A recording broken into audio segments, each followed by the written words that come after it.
It was the game. It was the goal seen and heard around the world. Iconic, legendary. It was the 2025 Canadian Premier League final. And even now, a couple days later, we continue to thaw out as Atlético Ottawa have captured the hearts and minds of this country and beyond. And they are your 2025 North Star Cup winners.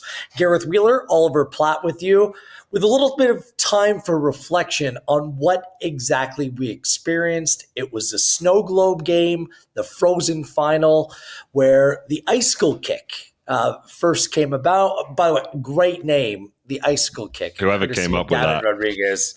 I mean, I'm jealous because we were sitting there trying to think about what we're going to call this on the night. And I think my brain was frozen at the time. Look, it's just a memory. It's something that we'll bring with us forever. A couple days later, Ollie, what still stands out to you? It's just hard for it to all sink in, really, as to what happened, firstly, but then also the reaction that's happened to it and how it's gone around the world since then. Like, obviously, at the time, we're working, right? We're doing the broadcast, and so you don't really you appreciate what's happening is obviously very special. But then later that night, just kind of picking up my phone and going on social media and seeing how it spread everywhere was like nothing we've ever seen before in this league. So, it was a crazy night. It was a night that could have gone on in a lot of different directions, and it just seemed like all the stars aligned for the most iconic final we've seen in the Canadian Premier League, and one that I think in years and decades to come will be hard to beat. It was special. It's kind of difficult to set the scene because in the build-up to this game, we were expecting snow. And there was some snow in the build-up. But really, it started coming down, 30, 25 minutes before kickoff? And you're like, okay, let's hope that this just brushes past or blows past relatively quickly. But it just came down sideways and it got progressively worse and worse over 90 plus minutes. It was wild, and it got to a point where it was like, well, there's no turning back now. You knew it was going to be a special night, but when it got to that next level, I mean, it was something that I've never experienced, Ollie, and just being part of it, being there with the players and the commitment. Remember, this is a cup final and two very good teams, and seeing what the players kind of went through, what the teams, what the organizers, what the fans who are incredible. I just felt like it was one of those moments where everyone who was there, even the people watching at home, it felt like we were all in this together. It was so riveting in so many different ways that you simply couldn't look away. Yeah, that's perfectly put, I think. And like when we got to the stadium, it didn't seem like it was going to be that bad. We kicked the ball around on the field for a while and it was okay. And I just remember someone on our broadcast team saying to me at one point, well, it looks as if the worst of the snow is going to hit between 5 and 7 p.m. And thinking, okay, we'll see how this looks. But like you put it perfectly, I think, like when you said there's no turning back, that was kind of what it felt like, was just everyone who was involved, from obviously primarily the players and the teams, but the supporters as well, the league, the organizers, us doing the broadcast. Everyone was just kind of putting one foot in front of the other, literally and metaphorically, and seeing how it unfolded. And the way it unfolded was like nothing you could have imagined, right? Which is all credit to people like David Rodriguez for making it the game that it was, as well as the scene and the night that it was. It was incredible. Again, you just couldn't have really scripted it. It would unfold that way, as much as it was always going to look like a very Canadian scene with the snow falling on the stadium. We'll get to the legend, and that's what he is now, David Rodriguez and the Icicle Kick in the moment.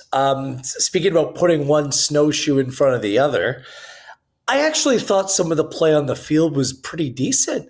Like it's so difficult to play in those conditions, and just looking back, like being there, you knew that things were just getting worse and worse and how tough it was. Some of the video footage that has emerged since that time, it just blows me away. But that's kind of what we were feeling in that moment at the time. I just give Atlético Ottawa and Cavalry all the credit in the world.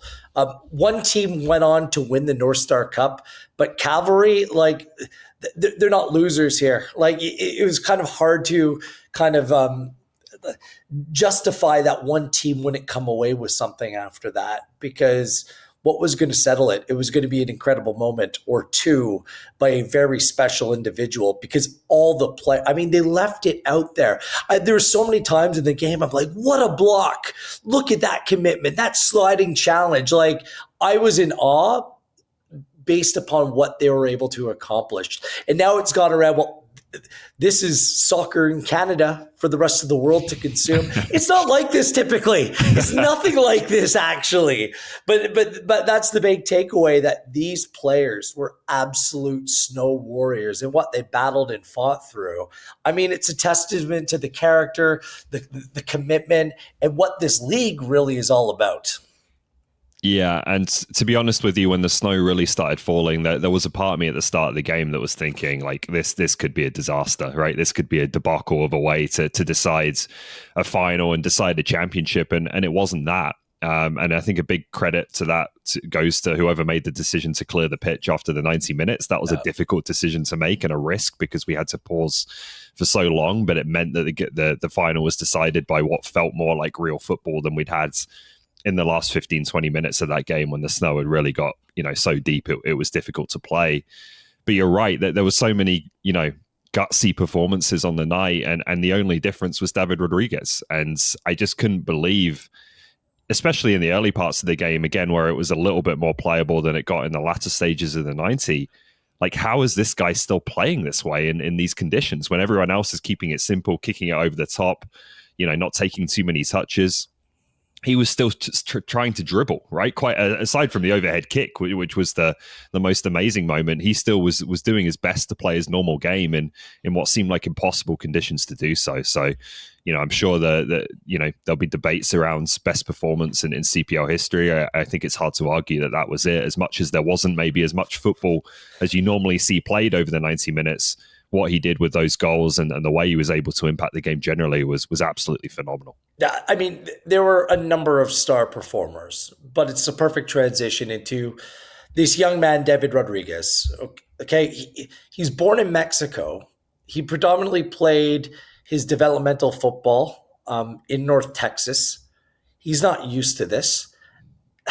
The way that he could dribble, it reminded me a little bit like beach soccer, eventually, where you need to prop the ball up. But Rodriguez was finding a way to properly dribble, like kind of drag the ball along with him. And where we were watching the game, we were soft. We went inside for long stretches, and we were stationed right next to the Cavalry technical team. They were in the box next to us. We couldn't see who it was, but we could hear voices coming through the wall. And they were in awe. They're like, how is he still dribbling the ball the way he is? Like, and we were saying the exact same thing at the time. It's one thing to put together a special performance like that. It's another thing on a night like this to have moments. And that's what people will remember. The match-winning goal, the celebration, yes. But Oliver Platt, what the world has been reacting to was the audacious, the spectacular, the icicle kick. It's something that even on a clear, beautiful, pristine day, executing something like that has an exceptionally high degree of difficulty, especially in a cup final. You generally don't see goals like that. You think maybe Gareth Bale in the Champions League final, Real Madrid, Liverpool. But David Rodriguez, this kid from Mexico, does it in the middle of a blizzard. And this is the moment, this is the goal that's being picked up by everyone else, because it's one thing playing in difficult conditions, and people would say, oh, it's ludicrous that they're playing, but for a moment of complete ingenuity, complete and utter class to just come across in a moment like that. I think the fact that moment played out has taken everything and the reaction that's come after to an entirely different level. Yeah, it's one of those moments in football where, no matter how old you are, how long you've been watching the game, how many matches you've watched, I don't know that, you can say you've seen something quite like that, right? The nature of that goal and the conditions that the game was played in. It was something new, which is, hard to do given how much football goes on around the world. But incredible to even have the idea in that moment to attempt it, let alone to execute it and pull it off. I think it deservedly is getting the attention that it is. And I got an email in my inbox a few days ago about the FIFA awards, and they said they were still deciding the Puskas shortlist, and that would be announced at a later date. So I hope they can find a way to slot that one in, because it was worthy. I've actually had some fans hit me up on Instagram and say, we heard you mention that on the broadcast, because it's the greatest goal in Canadian Premier League history. It's the greatest goal ever scored in this country. No doubt about that.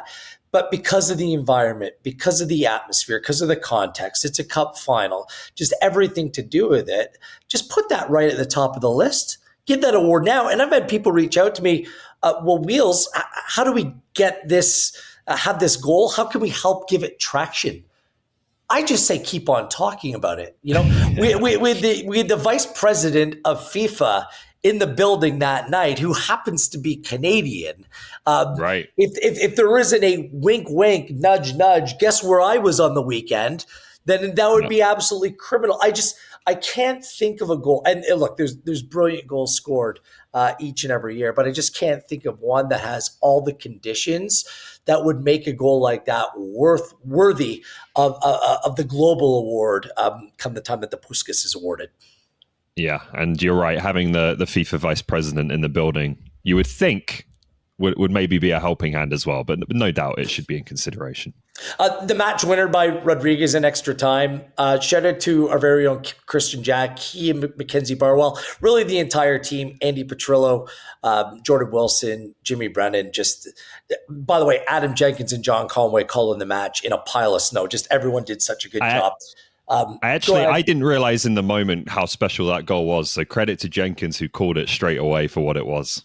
Yeah, the greatest goal in the history of the league. Yeah, I literally looking and seeing the staff on hand from Atlético Ottawa and the way they were celebrating, like you just knew in that moment, like, wow, it was on another level. I just want to mention KJ because in these Canadian Premier League extra times I've experienced over the years, it's always brought goals. And it's just fitting that Rodriguez and how good he was on the night ends up getting the match winner as well in another iconic moment, like chipping the goalkeeper and then basically falling and celebrating in a snowbank. And then the camera shot, shout out to our production team, getting behind him, just says Rodriguez, just looking up in a sea of fans who didn't leave their seats, who stayed to the very end, over 10,000 strong. It was just such a poignant and purposeful moment as well, and worthy of a match winner on a night like that. Yeah. Again, like what more can you say about Rodriguez, right? Like still continuing in that moment to impact the game beyond what he already had.